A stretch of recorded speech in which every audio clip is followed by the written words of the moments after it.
A aula de hoje, então, é sobre inerrância e suficiência das Escrituras. Pode parecer um tema óbvio. Você pode nunca ter parado para pensar sobre isso, ou ter achado uma questão assim, até sem necessidade, mas pode ser que amanhã você seja desafiado, questionado, perguntado sobre algumas partes da Bíblia que parecem estar em contradição com outras partes. E aí você precisa ter a explicação, ter a resposta e saber como dar uma boa resposta, um bom argumento e também ter o conhecimento para você. Então a aula de hoje fica bem pertinho do cânon. Eu fiz força para não entrar no cânon porque é um tema da semana que vem. Como que foram escolhidos os 66 livros, por que eles fazem parte, tudo que aconteceu em torno disso. Eu convido você para ler comigo o primeiro versículo para nós iniciarmos a nossa conversa de hoje. É uma só voz, vamos lá? Temos assim, tanto mais confirmada a palavra profética, e fazeis bem em atendê-la, como a uma candeia que brilha em lugar tenebroso, até que o dia clareie e a estrela da alva nasça em vosso coração, sabendo primeiramente isto, que nenhuma profecia da Escritura provém de particular elucidação, porque nunca jamais qualquer profecia foi dada por vontade humana. Entretanto, homens santos falaram da parte de Deus, movidos pelo Espírito Santo. Eu cortei a última parte, né? Vou aprender até o final. Salmo 19, 7, eu vou convidar os homens para lerem comigo. A lei do Senhor e refrigera a alma. O testemunho do Senhor é fiel. Muito bem. Agora as irmãs vão ter o prazer de ler talvez o versículo chave dessa aula do tema de hoje. Nós vamos citar várias vezes este versículo. Convido as irmãs para lerem. Toda a Escritura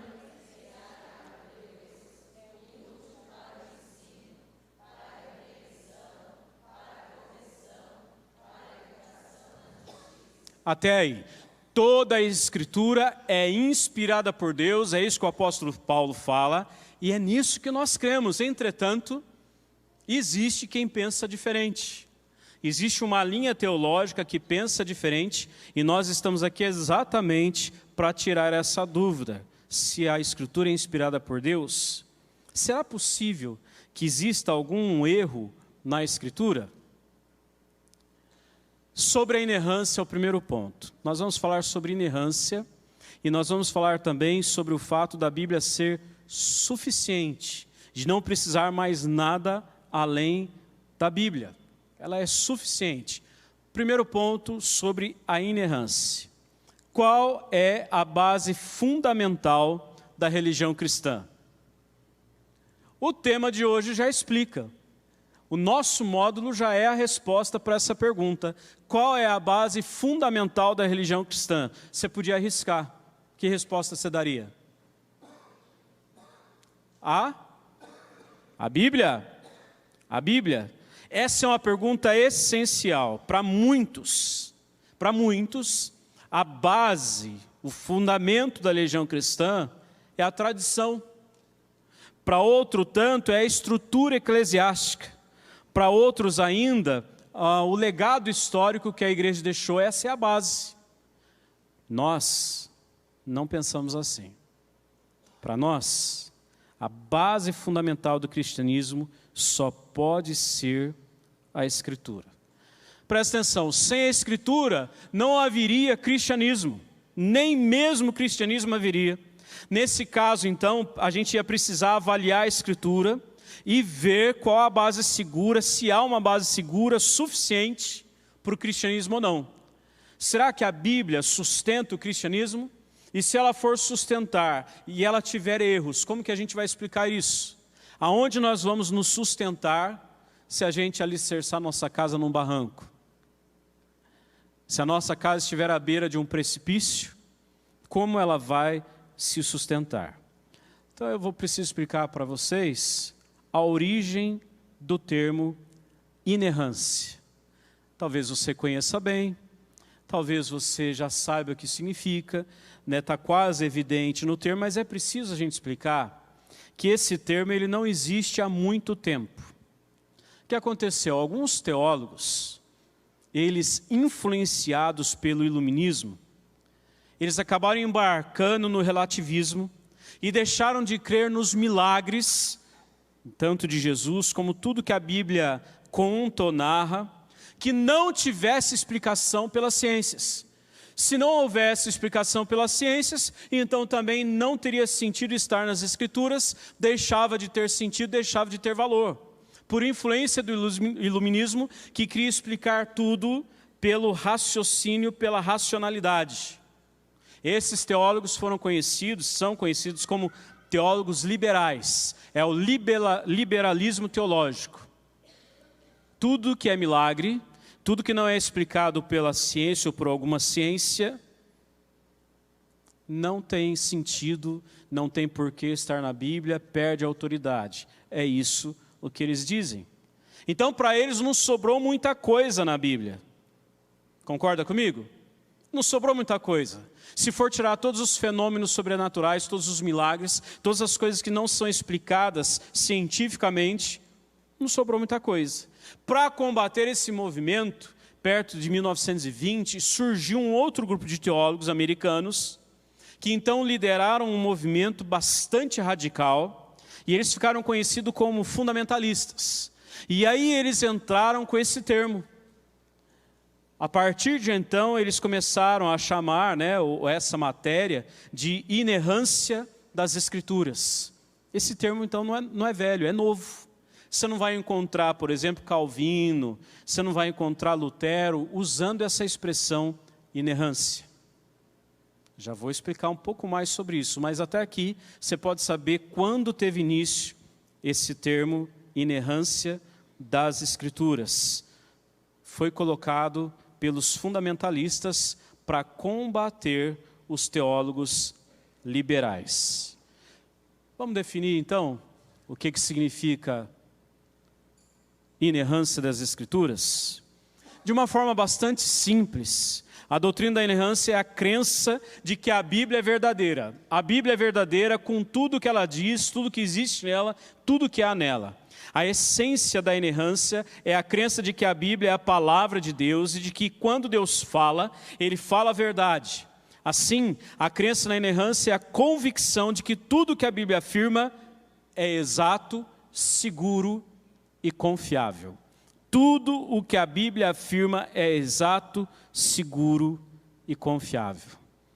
Quando a gente fala que a Bíblia é inerrante, nós estamos dizendo que em tudo a Bíblia ensina, tudo que a Bíblia ensina, seja religioso, moral, social ou físico, ela é absolutamente verdadeira e ela está livre de erros. A Bíblia não erra quando ela ensina, é o que nós cremos, é o que as igrejas reformadas creem. E historicamente, os cristãos alegaram que a Bíblia é infalível. Esse termo infalível é diferente de inerrante. Pode parecer a mesma coisa, mas tem uma diferença, ele é um pouco mais forte ainda. Porque tem gente que tenta refutar a inerrância das Escrituras, dizendo que esse conceito é novo. Realmente o conceito é novo. Entretanto, nós encontramos na própria Escritura a afirmação de que a Bíblia é a palavra de Deus, de que todos os livros que nós temos é a palavra de Deus, é a comunicação de Deus para nós. Enquanto a inerrância significa simplesmente que a Bíblia é livre de erro, na infabilidade significa que a Bíblia é incapaz de errar. Ela não só é livre de erros, mas ela é incapaz de errar. Ou seja, a inerrância, ela acaba fluindo naturalmente de outras verdades cristãs que nós já cremos e que foram criadas ao longo da história da igreja. E qual a importância de nós estudarmos esse tema? Por que é importante? Eu já falei um pouquinho no início, vou engrossar um pouco mais agora. Se a Bíblia realmente faz afirmações falsas, como dizem os liberais, os teólogos liberais, se a Bíblia afirma coisas que não são verdadeiras, então pensa comigo, no mínimo essas porções equivocadas não são a voz do nosso Senhor. Concorda comigo? Se tem coisas na Bíblia que não são de Deus, então naquele ponto não foi Deus que falou. E se a Bíblia é uma mistura de verdade e erro, como que nós vamos identificar um e outro? Como que a gente vai separar qual é um e qual é o outro? Como que a gente vai identificar que trecho da Bíblia é verdade e qual não é? Deu para entender a confusão? O tamanho do problema? O único recurso que ia sobrar seria confiar na nossa própria opinião, aquilo que eu acho, né, sobre os assuntos que a Bíblia revela. Daí a gente poderia acabar editando a Bíblia de acordo com qualquer outro padrão. Cada um teria a sua. Cada um teria a sua própria Bíblia, as suas próprias verdades, como se fosse a palavra de Deus, mas na verdade sendo a sua palavra, a sua manipulação. Você está acompanhando o raciocínio? Está entendendo? Se eu for olhar para a Bíblia e dizer que ela possui erros, como que eu vou separar esses erros dos seus acertos? Aí a gente corre o risco de ter uma Bíblia da nossa criação. Se nós queremos, eu coloquei isso aí no esbocinho, se nós queremos e devemos proclamar com confiança a mensagem da Bíblia para esse mundo necessitado, a gente só pode fazer isso se nós estivermos convencidos de que essa mensagem é de fato verdadeira. Se eu tenho dúvidas de que a mensagem é verdadeira, eu não posso passar para frente. Mas se eu creio que a palavra de Deus é a mensagem verdadeira, é a palavra de Deus com tudo que ela tem e contém, tudo que ela é, então eu posso passar para frente. Por isso que a inerrância, ela prova ser uma questão prática para cada um de nós. Você vai ver mais para o final como toca em mim, toca em você, sobre a inerrância, como a gente corre o risco de abandonar esse princípio da inerrância por causa das nossas vontades. Todas as complexidades, os debates à parte, a inerrância oferece o fundamento do porquê nós podemos confiar e obedecer à palavra de Deus. Porque ela é uma rocha firme, segura, que os cristãos podem construir as suas vidas. Pode ser que a Bíblia não esgote todos os assuntos que aborda. Ela trata alguns assuntos que ela não esgota.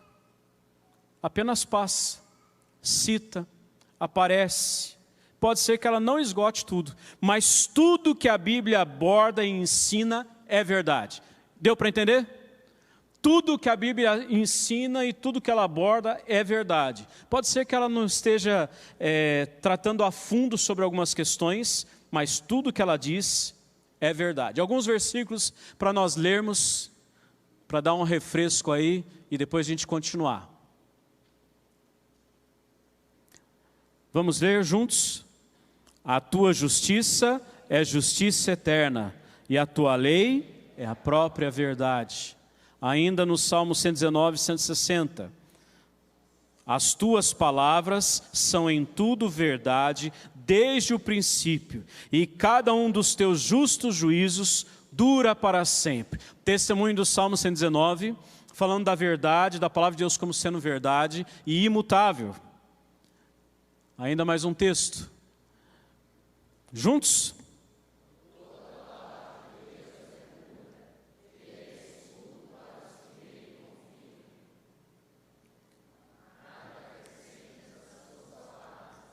Para que não te repreenda e sejas achado mentiroso. Nada acrescentes às suas palavras.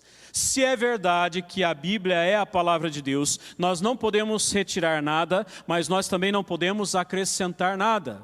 Ela é inerrante e por causa disso não cabe mais nada, e por causa disso mesmo nós não podemos tirar mais nada. Mateus 5, versículos 17 a 20. Não penseis que vim revogar a lei ou os profetas. Não vim revogar, vim para cumprir. Porque em verdade vos digo, juntos, até que o céu e a terra passem, nem um i ou um tio jamais passará da lei, até que tudo se cumpra. Nada vai passar. Mais um texto. Santificai-vos na verdade, a tua palavra é a verdade. É o que Jesus diz na oração sacerdotal para nós. Por fim, um último trecho para nós. João 10, 34 e 35. Diz assim, eu vou ler. Replicou-lhe Jesus, não está escrito na vossa lei, eu disse, sois deuses? Se ele chamou deuses àqueles a quem foi dirigida a palavra de Deus, e a Escritura não pode falhar, então daquele a quem o Pai santificou e enviou ao mundo, dizeis, tu blasfemas, porque declarei, sou filho de Deus? O que eu quero destacar aqui? Está lá no versículo, eu deixei em itálico, versículo 35. A quem foi dirigida e a Escritura não pode falhar. A palavra de Deus é a Escritura é a palavra de Deus. É Jesus quem afirma isso. A própria Escritura é a palavra de Deus e ela não falha. O próprio Senhor Jesus dá testemunho da palavra de Deus. Eu separei aqui uma citação importante para nós lermos que vai ajudar a gente a compreender melhor esse tema. O pastor Leandro Lima, ele diz assim, há duas formas de se fazer teologia. Depende de como se aborda a Escritura. Teologia necessariamente precisa ser teologia da Bíblia. Porém, há duas formas de se aproximar da Escritura. A primeira, com o pressuposto da fé. A segunda, com o pressuposto da dúvida. As duas formas têm sido adotadas ao longo da história. Quem se aproxima com o pressuposto da fé, entende que a Escritura é inspirada, infalível e inerrante em tudo o que ensina. A Escritura é inspirada, infalível e inerrante em tudo que ensina. Quem se aproxima da Escritura a partir da dúvida, pode ser que continue carregando a dúvida para sempre. Quem se aproxima da Escritura a partir da fé, vai encontrar a resposta, vai descobrir que ela é inspirada, infalível e inerrante. Paulo Anglada, ele também tem um parágrafo muito interessante que eu quero ler com você.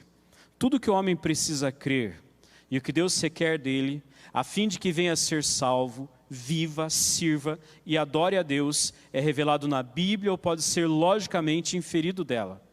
Isso não quer dizer, no entanto, que a Bíblia fornece todos os detalhes a respeito do que devemos crer ou fazer, mas sim que as Escrituras contêm todos os princípios, ensinos gerais e exemplos dos quais podemos deduzir tudo que necessitamos conhecer para viver uma vida agradável a Deus. Tudo que eu preciso saber para ser salvo, tudo que eu preciso saber para viver uma vida que agrada a Deus, está nas Escrituras. As Escrituras contêm, eu não preciso de nada além das Escrituras. Tranquilo até aqui? Fácil, sem dúvidas. Deu para pegar, você fala assim, isso eu sempre criei, sempre pensei isso daí. Tem um grupo de gente que pensa que a inerrância da Bíblia, ela é limitada. Limitado, o que isso significa? É uma versão melhorada dos teólogos liberais, da teologia liberal. Um pouco melhorada, mas ainda assim com uma grande falha. Por quê? Porque para esses, essa inspiração é parcial. Como Deus usou homens, como Deus inspirou homens, então eles acreditam que pode ter havido falhas nesse processo aí. Então a Escritura não seria infalível. Ela seria infalível apenas em assuntos de fé e prática, no que diz respeito à salvação. Todos os demais assuntos, ela teria falhas, poderia ter falhas. Então a Escritura não seria inerrante, uma coisa parcial. Agora, como acreditar que ela possa falar a verdade sobre um assunto e mentir sobre outro? Como que a Bíblia pode falar a verdade sobre o assunto e falar uma mentira sobre outro? Como vai conter as duas coisas ao mesmo tempo? A gente já falou um pouco sobre isso. Alguns versículos para nós. Eu vou pular para Romanos 15, versículo 4. Coloquei 3 aí, mas... Romanos 15, versículo... Opa, pulei muito. Versículo 4. Queria convidar as mulheres para lerem esse versículo. Vamos lá, as mulheres. Pois tudo quanto outrora...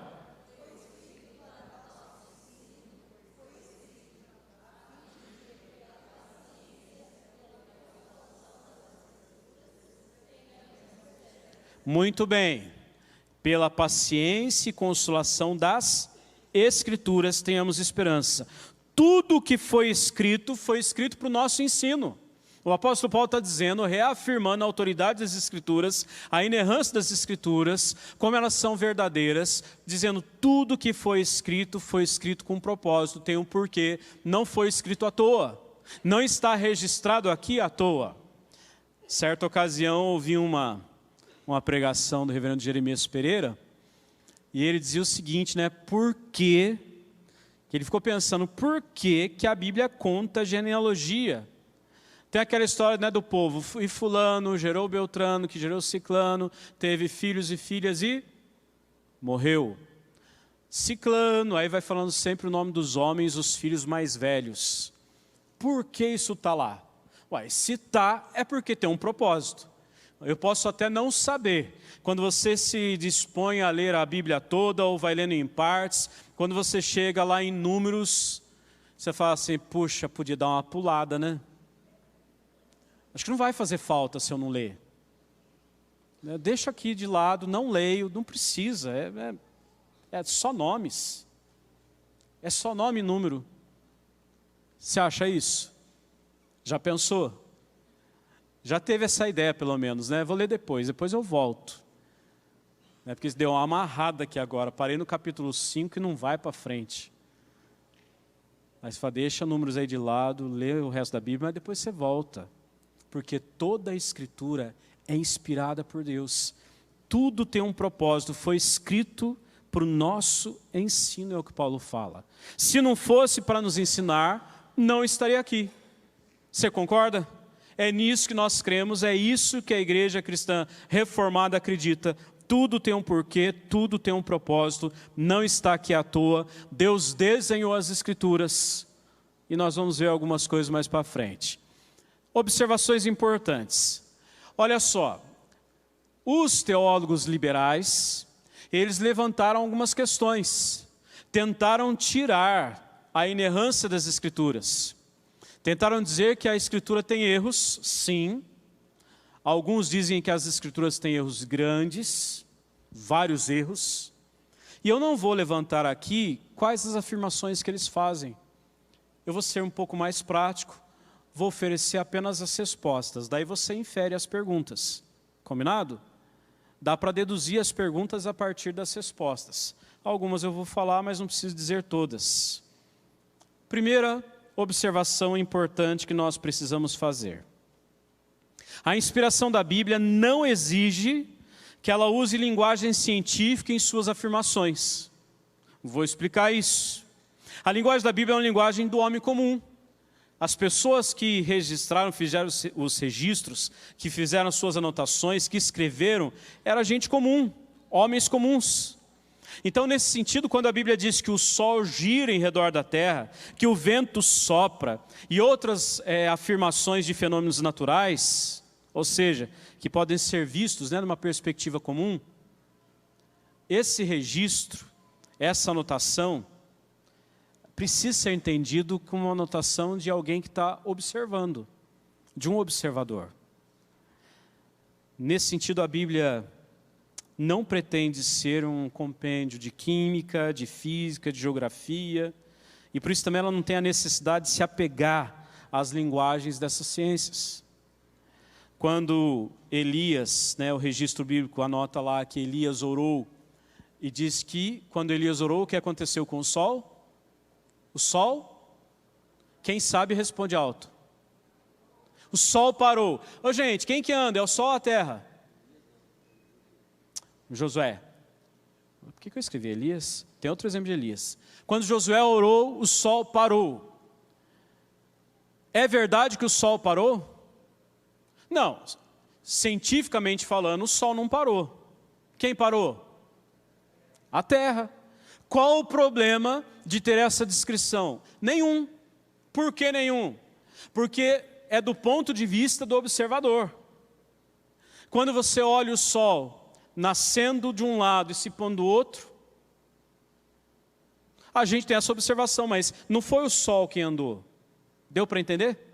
A Bíblia não tem esse compromisso de ter uma linguagem, uma explicação científica para aquilo que ela descreve. Ela respeita a fala, o escrito do observador. Então não tem essa obrigatoriedade do conhecimento que a gente tem hoje e que não havia no tempo de quem registrava o que observava. Segundo ponto importante a destacar é que a inerrância ela não exige um conhecimento absoluto com as regras da gramática. Isso porque alguns tentam tirar a inerrância da Bíblia, dizendo que ela contém erros, porque também aparecem alguns erros de gramática. Agora, até nos melhores escritos, com os melhores escritores, se permite, entre aspas, errar em troca da comunicação.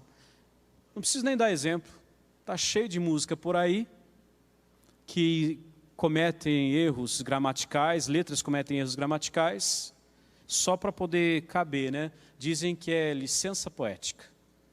Só para caber na melodia, para caber dentro da música, então existem os erros gramaticais.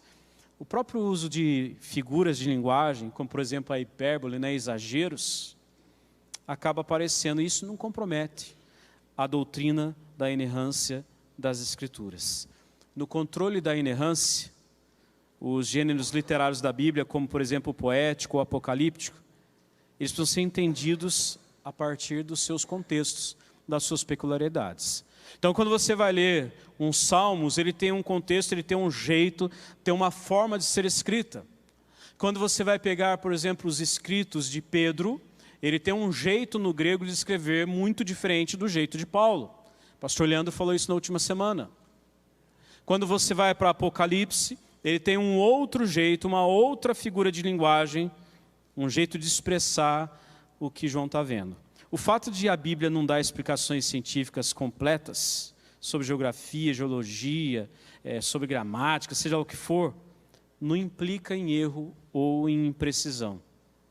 Ok? Tranquilo até aqui? Fácil?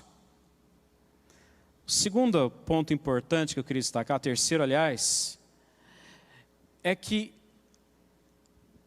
estou dois ali, né? É que a inerrância não exige um grau de exatidão nos números. Tem gente que tenta tirar a autoridade das Escrituras a partir dos números. Alguns números não são precisos. A gente até poderia colocar alguém para contar quantos somos aqui hoje. A gente podia pôr alguém na porta e barrar, né? Vai passando um por um só para a gente contar. Ou então existe um contadorzinho de mão que a gente vai indo assim, né, contando um por um e pondo na mão. Mas a gente pode ter uma noção de quantos tem. A partir dos bancos que aqui estão, a gente dá um número aproximado. Gente, isso até hoje acontece. Quando tem um evento, por exemplo, e aí o partido X, né, diz que tinha 5.000, mas aí a polícia fala, não, tinha 300. Porque eles têm um jeito de fazer a contagem. Então, quando a Bíblia fala que haviam 5.000 homens, nós sabemos todo o contexto disso. Haviam 5.000 homens. Por quê? As mulheres não eram contadas, as crianças não eram contadas.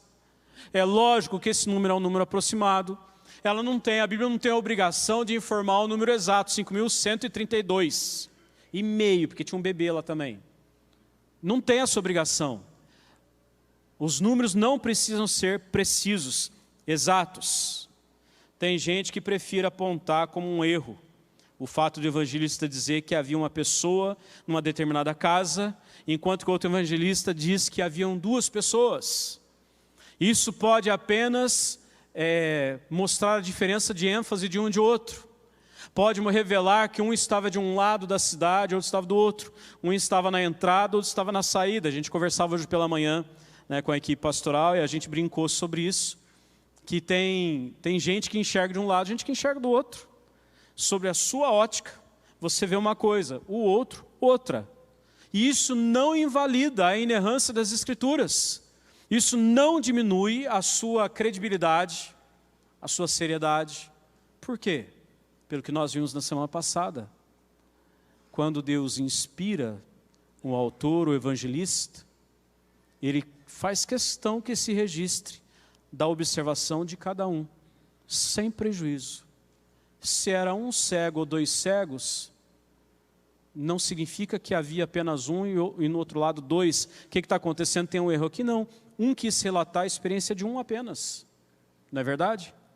Se eu quiser registrar o depoimento de um de vocês hoje nas minhas anotações, vai ficar anotado o depoimento de um de vocês. Não significa que os demais não vieram. Deu para entender?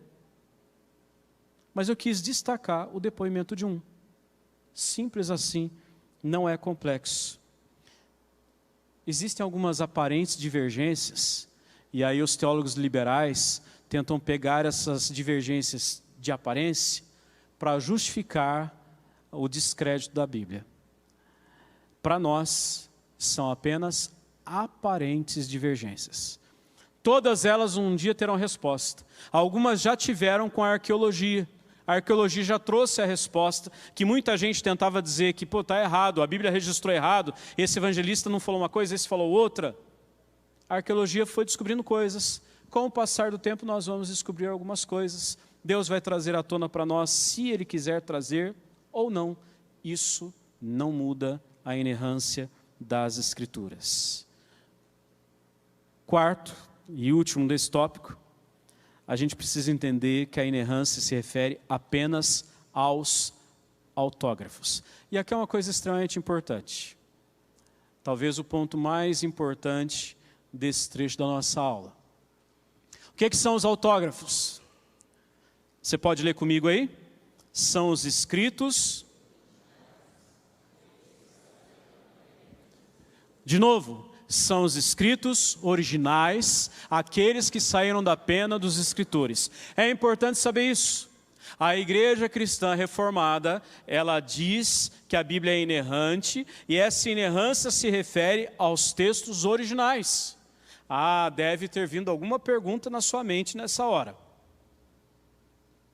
E é bom que venha.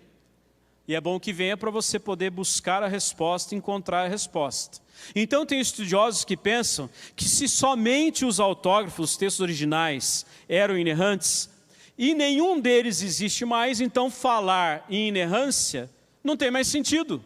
Porque nós não temos mais os originais nas mãos. O que nós temos é uma tradução de cópias.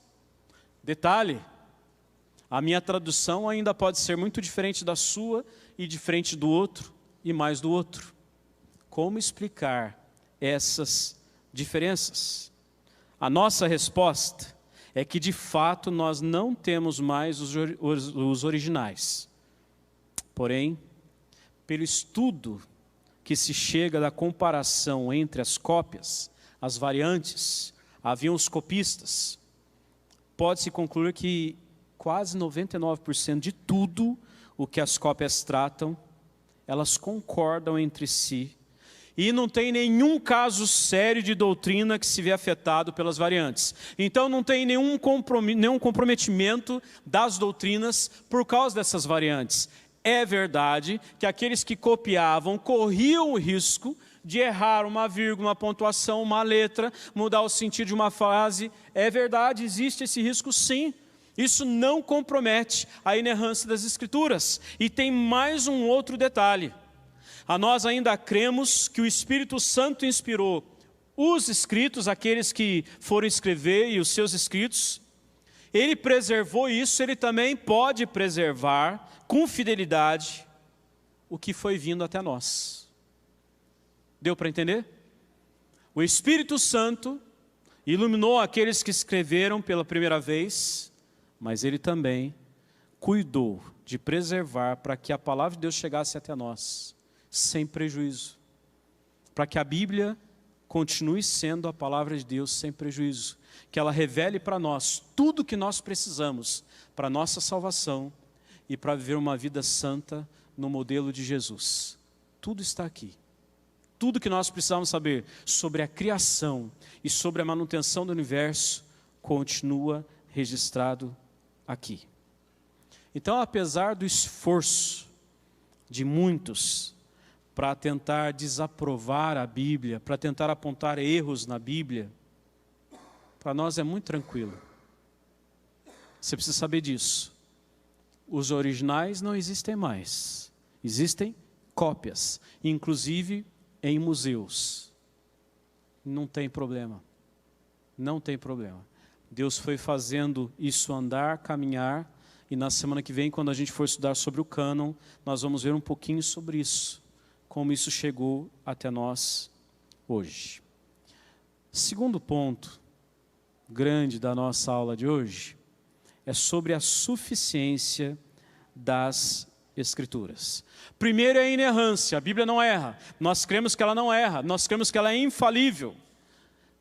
Por conseguinte, nós precisamos afirmar que ela é suficiente. Ela não erra, ela é infalível, mas ela também é suficiente. Nós não precisamos de mais nada além das Escrituras. Com relação ao tema da suficiência das Escrituras, a gente precisa entender que na fé reformada, somente as Escrituras são a regra de fé e prática. Um dos tópicos da reforma é somente a Escritura. Só a Escritura. Só ela, mais nada. Não tem outra fonte que o cristão possa achar orientações infalíveis para a sua vida. É só aqui. A tradição, embora considerada na teologia, a teologia leva em conta a tradição sim, mas ela não pode ser comparada com a Escritura. Uma pergunta que normalmente surge quando se pensa em suficiência das Escrituras é: ainda há revelação divina hoje? Ainda há revelação divina hoje? Nós cremos que não há mais revelações de Deus em pé de igualdade com a Bíblia. Hoje não existe novas revelações que precisam ser agregadas à palavra de Deus. Não tem mais isso. Não há o que ser revelado para incluir nas Escrituras. Entretanto, precisa ser dito que a revelação de Deus continua hoje. Deus continua se revelando. Deus continua se apresentando. Deus continua se fazendo conhecer a homens e mulheres. Deus se revelou na criação e essa criação continua apontando para Deus. A providência, que é a continuação da criação, ou seja, a maneira como Ele dirige a história e o mundo, também acaba revelando a Deus. Deus, Ele providencia tudo que nós precisamos e Deus ajusta todas as coisas no universo e isto revela quem Ele é. O primeiro hino, o hino que nós cantamos hoje, diz: Tuas obras te coroam. Tuas obras te coroam. Ou seja, tudo que Deus faz, tudo que Deus criou e que Ele continua fazendo, revelam quem Ele é, o seu poder, a sua majestade e a sua glória. Só que isso não significa que existe uma nova revelação de Deus que precisa ser acrescentado na Bíblia. Então é a mesma revelação desde o início, só que sempre sendo percebida de formas diferentes. O pastor Leandro também falou isso na semana passada, que a gente às vezes lê um livro, lê um texto da Bíblia que a gente já conhece, mas quando você vai ler de novo, parece que surge uma coisa nova, uma verdade nova.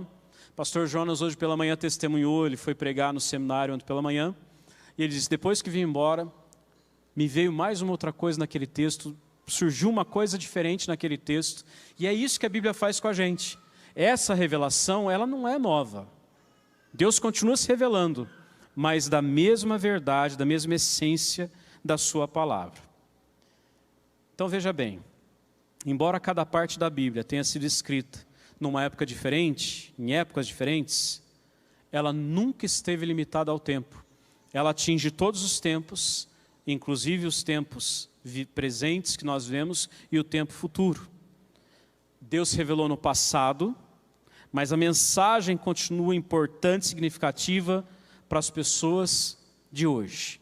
Deus é o mesmo e a palavra dele também. Deus não muda e a sua palavra também não muda. A Bíblia nos revela isso. A mesma denúncia do pecado é o mesmo chamado ao arrependimento, dirigido para as pessoas ao mesmo tempo, da Bíblia e do presente. O chamado que vale para o passado, vale para o presente. A vida de santidade que vale no passado, vale também para o presente. Então, apesar de todo o progresso do mundo, as pessoas ainda são as mesmas, o pecado ainda é o mesmo, porque ele continua dominando a nossa sociedade. Nós dependemos da palavra. Da mesma forma, as necessidades são as mesmas, a solução também.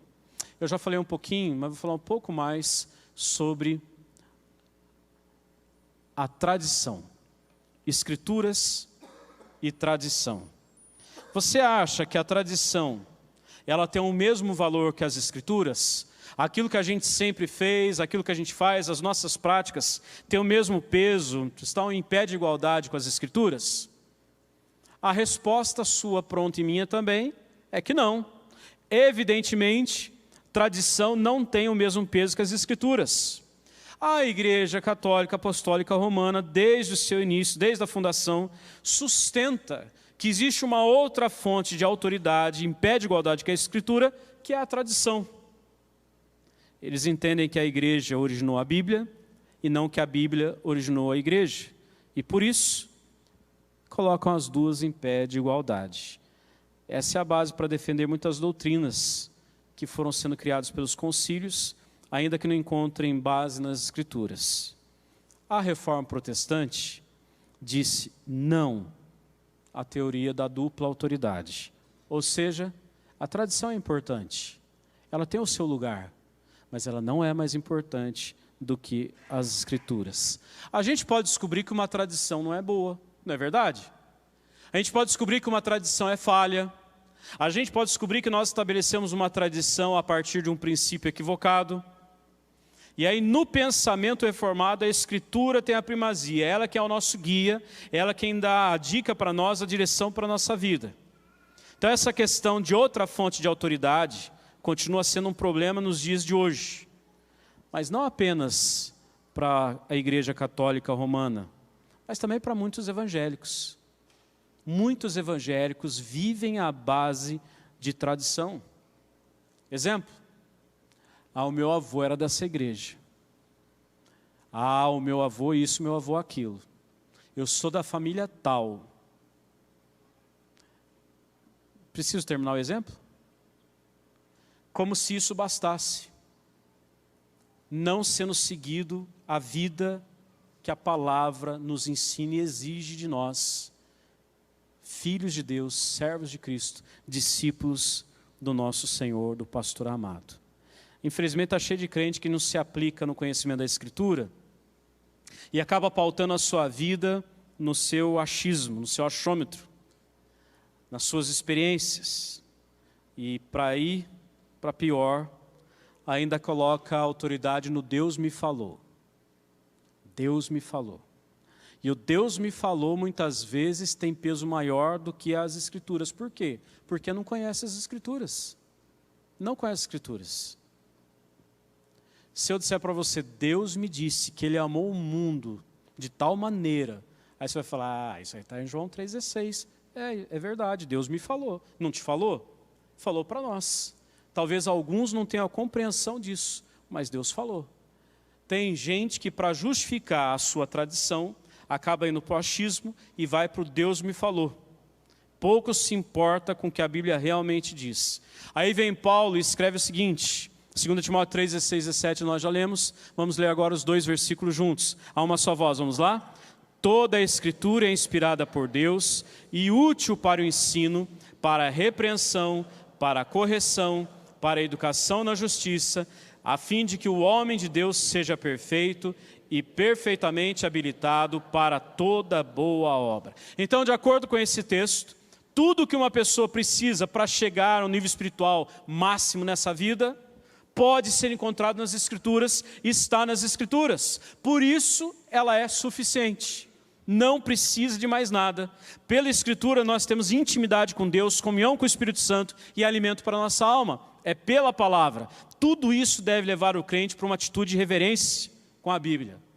Reverência com a Bíblia. A gente não pode se aproximar da Bíblia como juízes, como gente que vai analisar, como senhores, mas como servos da palavra de Deus. Estudar a Escritura deve ser fonte de vida para a nossa vida devocional. Fonte de crescimento, fonte de relacionamento com Deus.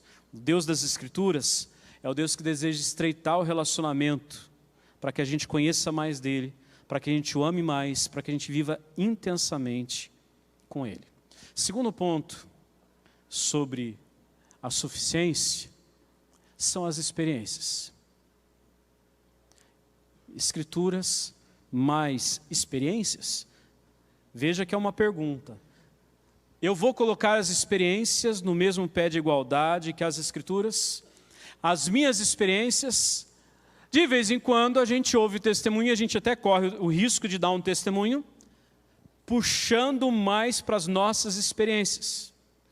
Você confia de verdade na palavra de Deus? Você confia de verdade que ela é a palavra de Deus e tudo que eu preciso saber para a minha vida está aqui? Então as minhas experiências vão ficar em segundo plano. Eu posso ter experiências profundas com Deus e devo ter, mas elas precisam estar pautadas na palavra. Tudo na palavra, tudo nas Escrituras. Quem não gosta de receber um sinal? Quem não gosta de ter uma confirmação? Eu gosto, você não? Só que esse negócio da gente buscar uma confirmação pode revelar que no fundo, a gente não acredita que a Bíblia seja o suficiente. A gente precisa de algo mais. Eu e você somos desafiados por aquilo que a igreja reformada crê e prega e ensina, que a Bíblia é suficiente, não precisa de mais nada. Então eu não preciso de uma confirmação, eu não preciso de uma experiência a mais. Deus pode dar? Sim. Deus pode fazer? Sim, Deus pode fazer. Deus pode dar sinais? Sim.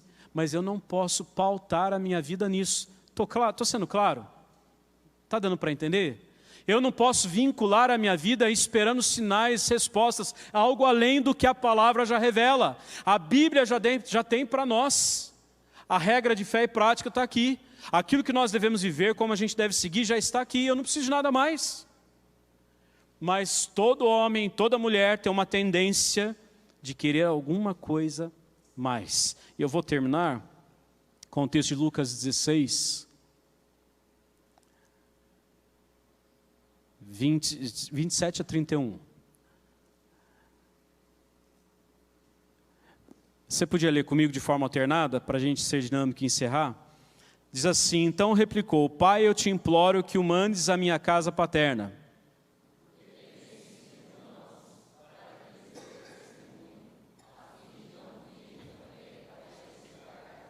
Respondeu Abraão, eles têm Moisés e os profetas, ouçam-nos.